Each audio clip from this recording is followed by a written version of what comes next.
बाबा सहाफ़त मौलाना ज़फ़र अली खान 18 जनवरी 1873 को कोट मीरठ वज़ीराबाद में पैदा हुए।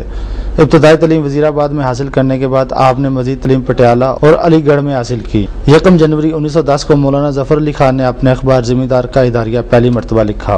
मौलाना की जो खुदादाद सलाहियतें थीं उनको देखते हुए उनके वालिद और दादा जो थे करम अली खान, मौलाना साजुद्दीन अहमद के वालिद, उन्होंने खसूसी तवज्जो दी मौलाना ज़फ़र अली खान साहब की तरबियत पर और ख़ास एहतमाम किया। बड़ी कुर्बानियाँ भी दी इस सिलसिले में कि किसी न किसी तरीके से इनकी तालीम जो है वो अधूरी न रह जाए, मुकम्मल रहे। एक तो घर में तरबियत हुई और फिर ऐसा माहौल दिया गया जो तालीम के लिए बड़ा साजगार था।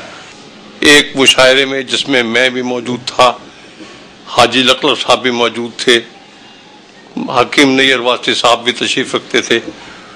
उन्होंने एक बात कही जो आज तक मुझे नहीं भूली और उसे भूलना भी नहीं चाहिए। उन्होंने फरमाया कि मैं जब तुर्किया गया तो अभी एक छोटी सी नशिश थी कि एक 80 साल बूढ़ी औरत अपने पाँव से लर्जा, हाथों से लर्जती हुई आई और कहने लगी, ये बताए पाकिस्तान से कौन आया, लाहौर से कौन आया? तो वो हाज़िन मजलिस ने कहा कि ये नैयर वास्ती साहब तशरीफ़ लाए हैं वहाँ से। तो उसने कहा कि तुमने मौलाना ज़फ़र अली खान को देखा था? तो मैंने कहा हाँ मैंने देखा था। उन्होंने कहा कि वो रो पड़ी, कहने लगी पूरी तुर्की कौम उनका एहसान फरामोश नहीं कर सकती कि खिलाफत की जंग में उन्होंने घर घर जाकर हमारे जो खिदमत अंजाम दी, जो हमें भेजा, इमदाद भेजी, उसके हम आज तक मशहूर हैं। वही भरोसा है सबसे बेहतर जो अपने ऊपर और हो खुदा पर, ना दोस्त समझो किसी को अपना कि दोस्ती असल दुश्मनी है। तो मौलाना का ये पैगाम कि अल्लाह पे भरोसा करो और किसी को आज के जमाने में दोस्त ना समझो। बैन ही हमारे पाकिस्तान में जो आज हम जिन मुश्किलात से घिरे में हैं, इंशाअल्लाह ताला इनसे निकल जाएंगे, लेकिन हमारी मिन हैजुल कौम हमें अल्लाह पे भरोसा करना चाहिए। और यही मैं कहना चाहूंगा मौलाना के बारे में। मौलाना जो थे वो वर्ल्डली नहीं थे, दुनियावी जो आसाइशें हैं या जो ज़रूरियात होती हैं उनके लिए उनकी कोई हैसियत नहीं थी।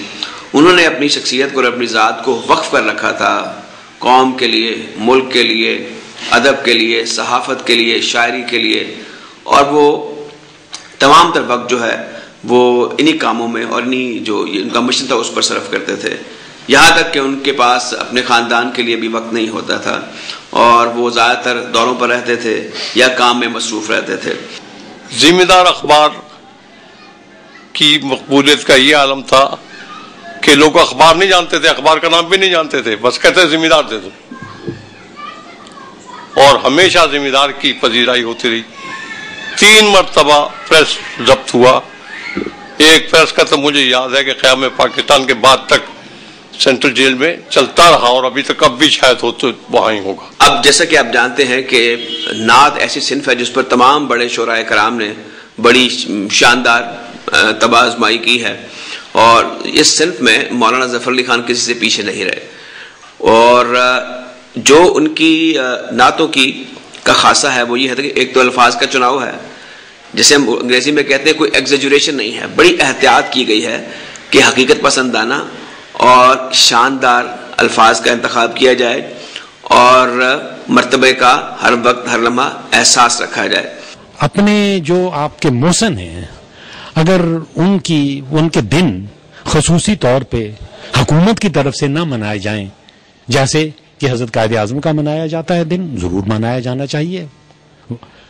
अल्लामा इकबाल का मनाया जाता है, जरूर मनाना चाहिए। और उसी लेवल पे मौलाना ज़फ़र अली खान का भी हक है मौलाना का नाम उस लेवल पे रखा जाए जिसके वो मुस्तहिक हैं, कायदे आज़म, अल्लामा इकबाल और मौलाना ज़फ़र अली खान। बड़ा ज़रूरी था कि मौलाना ज़फ़र अली खान साहब की वो बातें, वो इल्मी और अद्दी असासा जो है उसको मंजर आम पर लाया जाए, जिसकी वजह से मौलाना ज़फ़र अली खान और बाबा सहाफ़त कहलवाते हैं या कहे जाते हैं।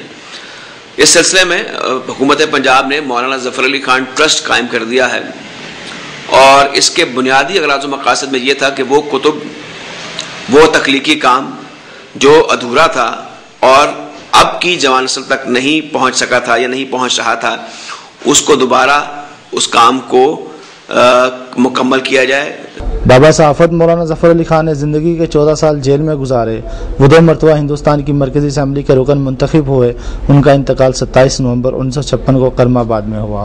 مولانا ظفر علی خان کے خاندان سے غلطی یہ ہوئی کہ انہوں نے مولانا ظفر علی خان کو ایک دور افتادہ جگہ کرم آباد میں لے جا کر ان کو مدفون کر دیا۔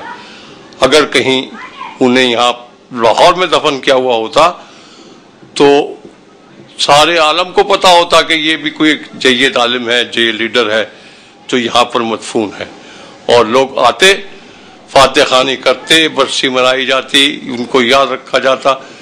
بابا صحافت اور عظیم نعت گو شاعر مولانا ظفر علی خان کا شمار ایسے رہنماؤں میں کیا جا سکتا ہے جنہوں نے اپنی نثر اور شاعری کے ذریعے برِ صغیر کے لاکھوں مسلمانوں کو فکر کی ایک نئی لہر دی۔ انہیں یہ اعزاز بھی حاصل ہے کہ 23 مارچ 1940 کو پیش ہونے والی قرارداد پاکستان کا اردو ترجمہ انہوں نے کیا۔ تحریک پاکستان اور قیام پاکستان کے حوالے سے ان کی دی گئی خدمات ہمارا قومی اثاثہ ہیں جسے فراموش نہیں کیا جا سکتا۔ کیمرہ مین نعیم احمد کے ساتھ مدثر قدیر، چینل 5 لاہور۔